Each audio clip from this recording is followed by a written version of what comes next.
Well, Planets is it's a tour of our solar system to musically visit each of the 9 planets.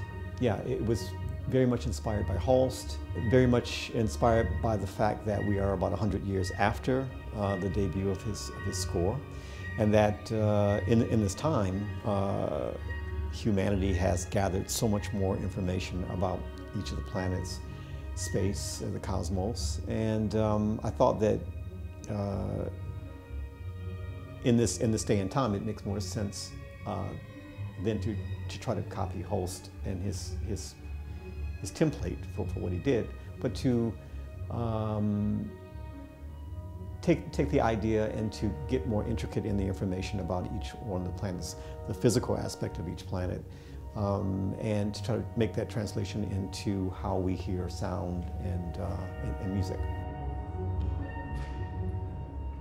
Well, I mean, back in 1918, classical music was, or music with acoustic instruments was hip, I guess, you know, the same way electronic music is current and, relevant today. So in 100 years from now, maybe it might be something else.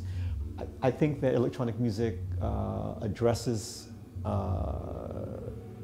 the topic very, very well, especially when we're talking about things that are enormous sizes and great distances and a lot about space that we don't know, that we might have some ideas, but we don't have the information to back that up.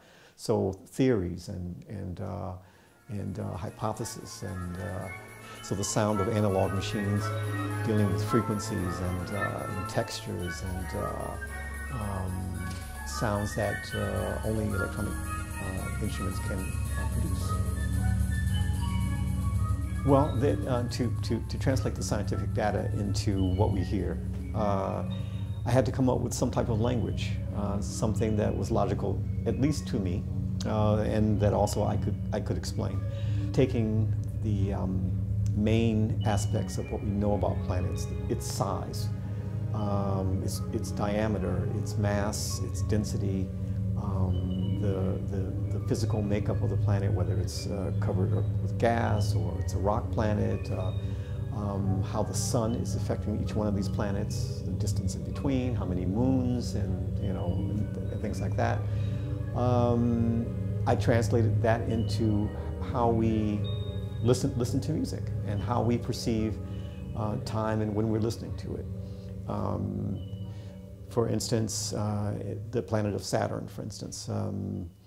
I had imagined that because it is the planet that has the largest circumference, and it's the fastest planet in the solar system.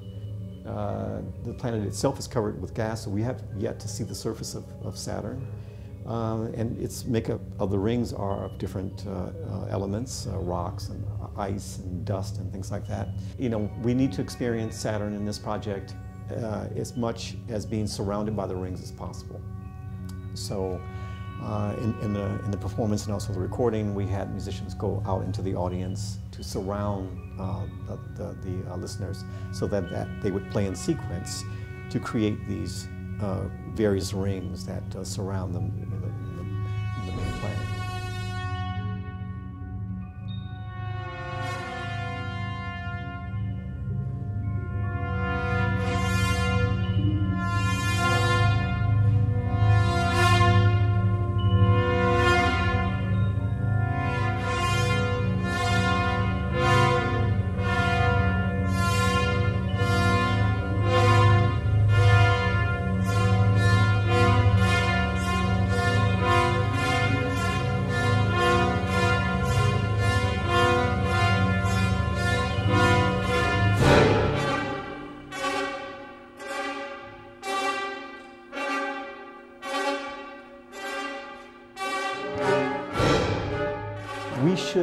We should make the planets that we know most about more comfortable to the listener.